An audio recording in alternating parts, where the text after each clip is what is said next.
얼마 전까지만 해도 날씨가 싸늘하고 앙상한 나뭇가지들이 그대로 남아있었는데 요사이 밖을 내다보니까 천지가 봄 기운으로 가득하고 개나리도 진달래도 벚꽃도 활짝 피었습니다. 겨울에는 모든 것이 죽은 것만 같았는데 겨울이 지나가고 봄이 오니까 온 천지가 부활의 생명으로 가득한 것입니다. 여러분, 우리에게도 부활의 소망이 있습니다. 지금으로부터 2000년 전에 하나님의 아들 예수께서 이 땅에 육신을 입고 오셔서 죽으시고 부활하심으로 말미암아 예수님을 믿는 우리도 장차 부활할 수 있는 소망을 가질 수 있게 될 것입니다. 그뿐 아니라 예수님의 죽으심과 부활로 말미암아 우리는 이제 새로운 피조물이 될 것입니다.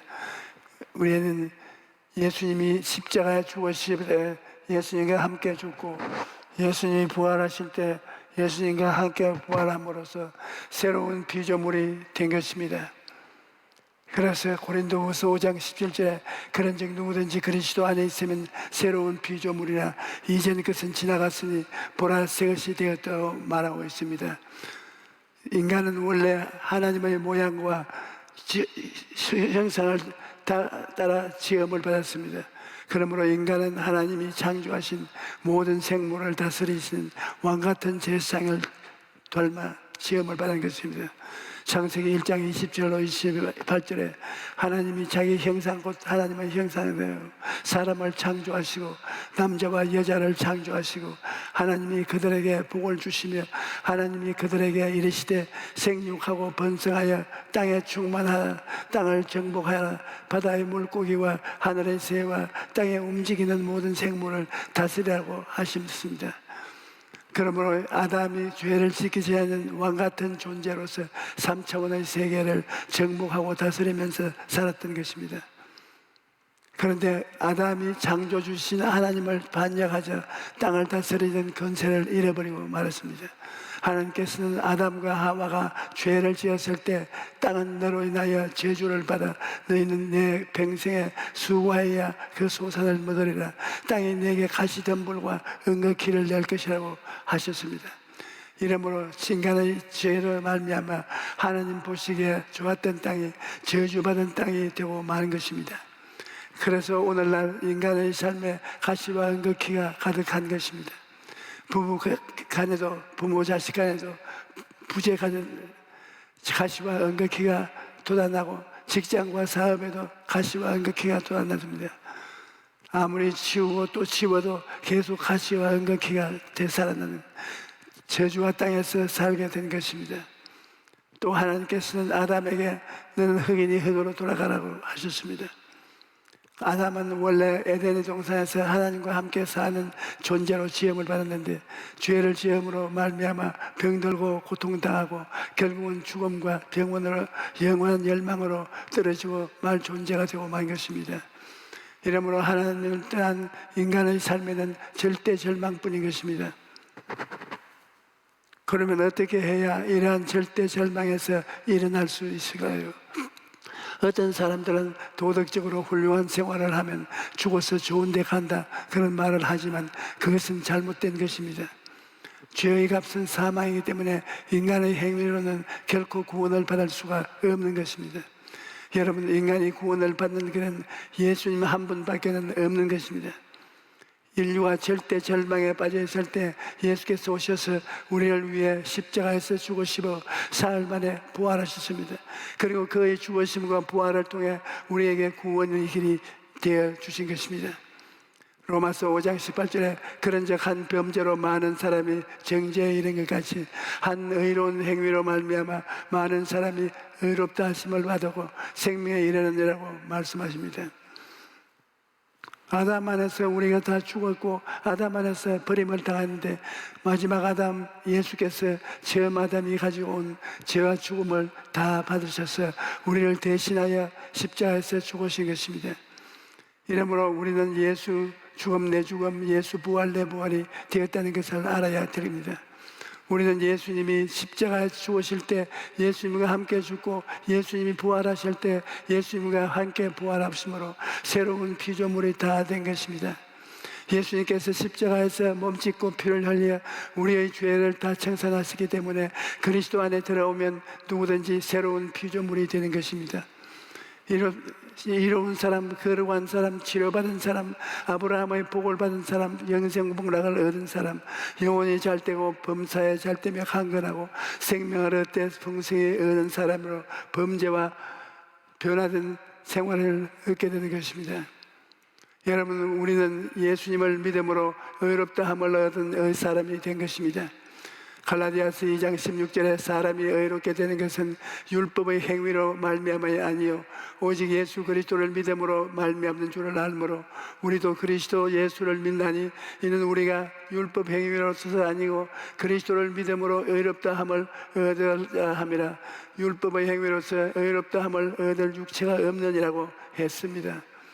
율법으로는 의롭다 할 사람이 아무도 없습니다. 그럼에도 불구하고 우리가 당당히 하나님 앞에 설 수 있는 것은 예수 그리스도를 통해서 죽고 예수 그리스도를 통해서 다시 산 사람이기 때문인 것입니다. 이러므로 여러분과 나는 이제 하나님 앞에 담대하게 나아갈 수 있습니다. 히브리서 4장 16절에 그러므로 우리는 긍휼하심을 받고 때를 따라 돕는 은혜를 얻기 위하여 은혜의 보좌 앞에 담대히 나아갈 것이라 말하고 있습니다. 이것이 바로 예수님의 죽으심과 부활로 말미암아 오늘날 우리가 누리게 된 가장 놀라운 복인 것입니다. 또 우리는 허물의 사람의 사함을 받아 거룩한 사람이 되었습니다. 여러분, 이 세상에서 살면서 허물진 인생을 살지 않는 사람이 어디 있습니까?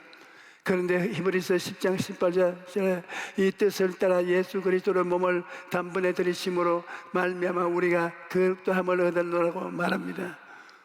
예수님은 믿음으로 말미암아 우리가 허물이 없는 거룩한 사람이 되었다는 것입니다. 예수님께서 모든 허물을 다 짊어지시고 죽으심으로 우리의 허물을 사하시고 거룩한 옷을 입혀주신 것입니다. 그러므로 우리는 거룩한 사람이 되었다고 하는 이 사실을 믿어야 되는 것입니다.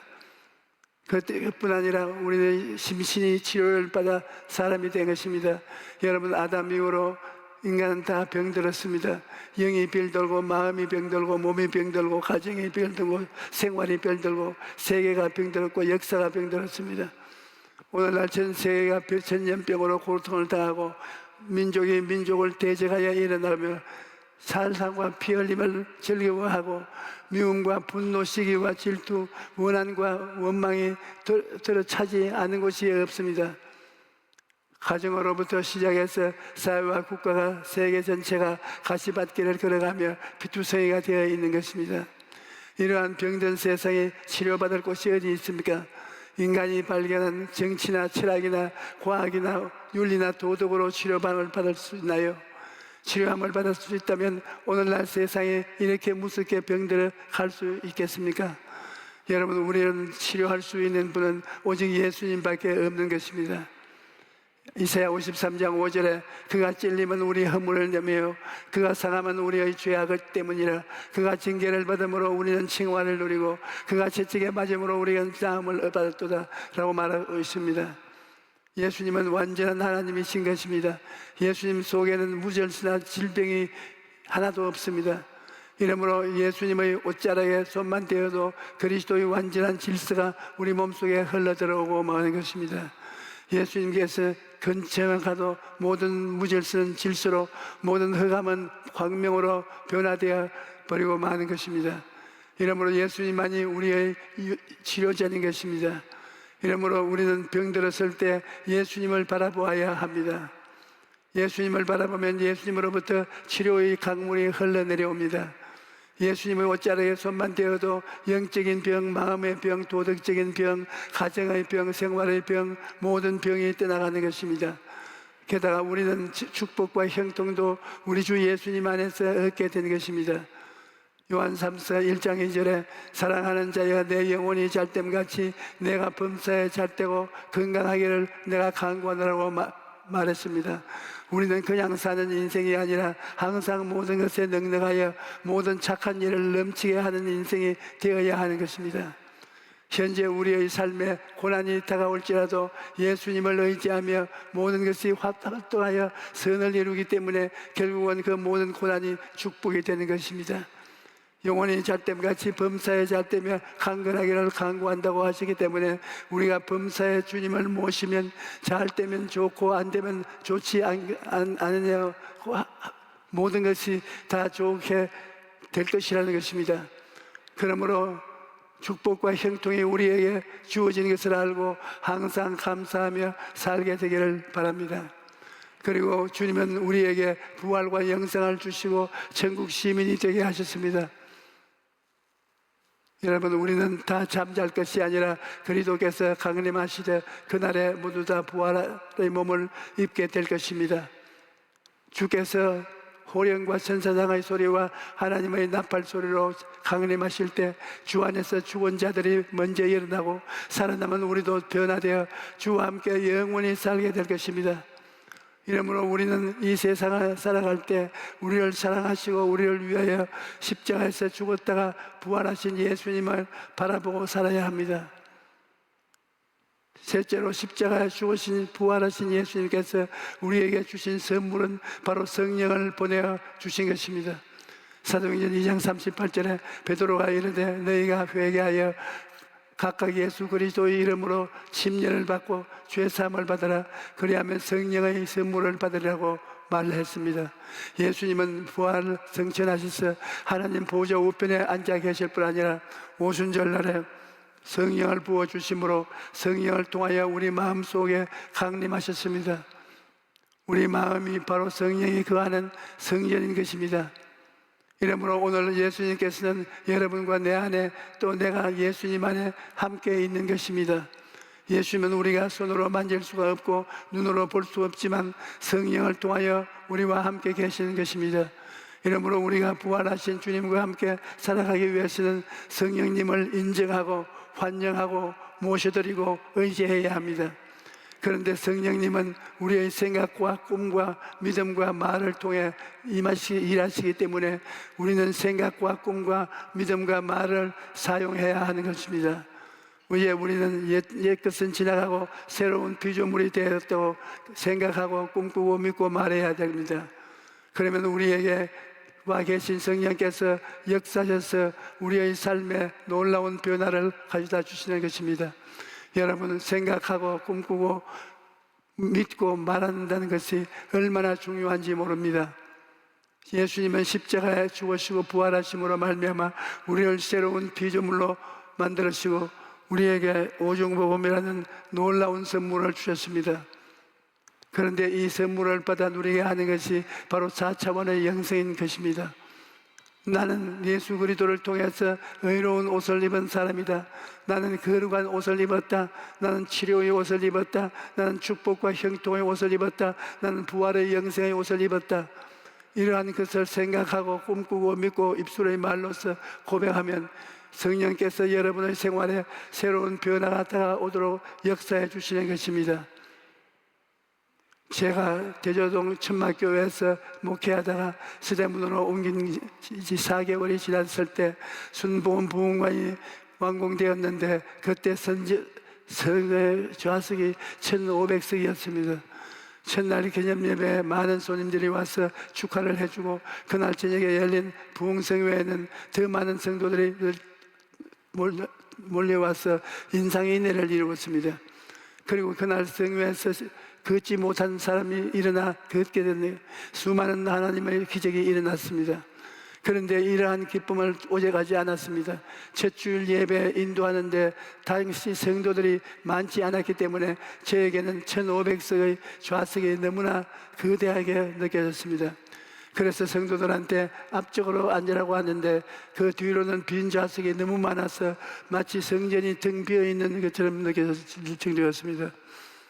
게다가 예배에 참석한 할머니와 노숙자들 중에는 설교 내내 잠을 자는 사람들도 있었습니다. 그러한 모습을 보니까 제가 더 힘이 빠지는 것입니다.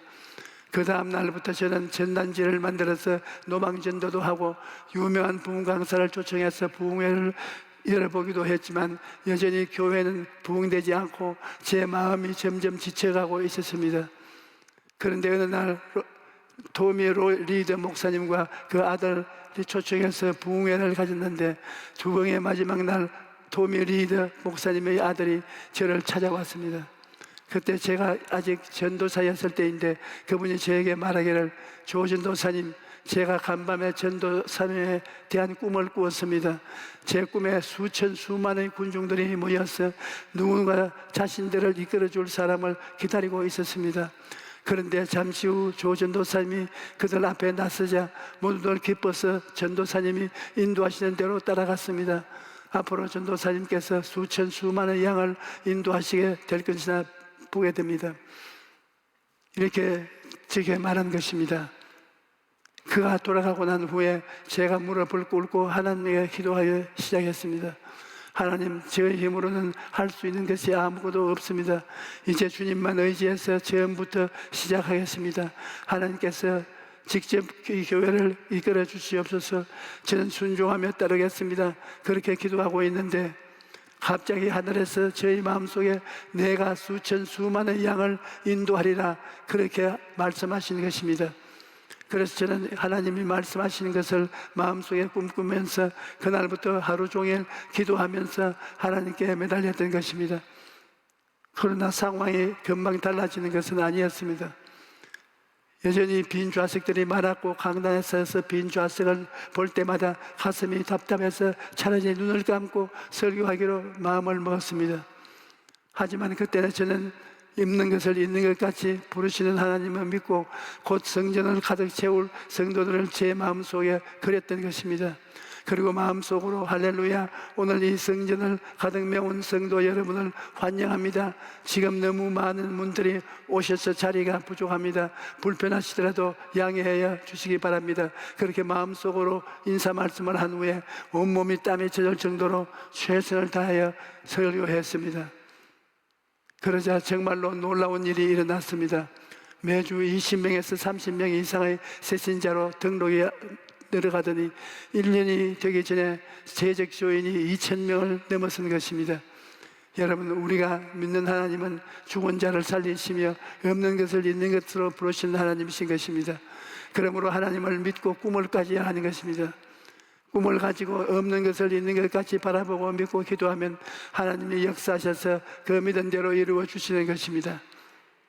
그 다음으로 입술의 말이 중요한 것입니다.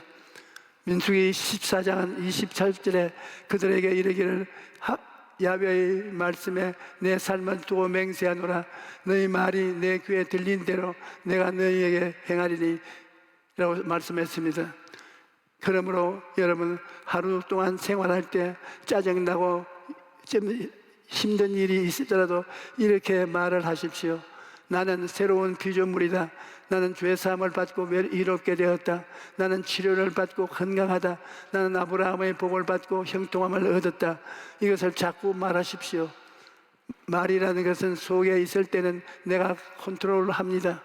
그러나 일단 입 밖으로 나오면 그 말이 여러분의 삶을 다스리는 것입니다. 그래서 결국 여러분이 말한 대로 되는 것입니다. 우리는 아무 생각 없이 여러 가지 말을 하지만 그 말이 다 나가서 에너지가 되어서 나중에는 우리에게 달아오는 것입니다. 그러므로 우리는 말을 조심해야 되는 것입니다. 여러분, 예수님께서 부활하시기 때문에 우리는 희망찬 미래를 꿈꿀 수 있습니다. 생각을 통하여, 꿈을 통하여, 믿음을 통하여, 말을 통하여 우리는 새로운 내일을 앙망할 수가 있는 것입니다. 여러분은 이제 옛사람이 아닙니다. 이제는 새로운 피조물로서 하나님의 은총과 축복 속에 사는 사람이 되었을 것입니다. 깨달아 알아야 되는 것입니다. 그리고 그렇게 된 모습을 바라보십시오. 여러분 자신이 변화된 축복받은 모습을 마음속에 사진을 찍어서 걸어놓고 바라보십시오. 그리고 그것을 믿고 나는 이렇게 되었다고 말하십시오. 그러면 하나님께서 역사하셔서 여러분의 삶이 날마다 새로워질 것입니다.